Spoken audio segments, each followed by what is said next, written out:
Handa ng PNP General Hospital sa Camp Crame kung saan susuriin ang kalusugan ni Janet Lim Napoles ngayong araw. Kamustahin natin ang sitwasyon doon sa live report ni Von Aquino. Von?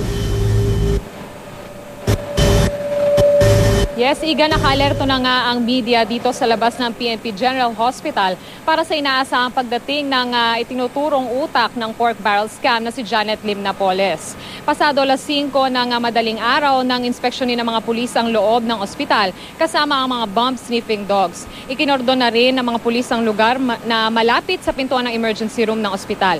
Si Napoles ay inaasahang isa sa ilalim sa transvaginal ultrasound at iba pang medical tests matapos aprubahan ng korte ang kanyang kahilingan na maipasuri ang kanyang cyst sa ovary. Matapos ang pagsusuri ay inaasa namang agad na ibabalik si Napoles sa Fort Santo Domingo. Igan, sa ngayon ay talaga binabantayan ng media itong dalawang entry points dito sa PNP General Hospital. Kabilang na dyan yung emergency room dito sa likod ng ospital. Dahil kanina nga ay nakita natin na naka-cordoned off na yung bahagi ng tabi ng mismong pinto ng emergency room kung saan nga ay posible nga doon idaan itong si Janet Lim Napoles. Igan?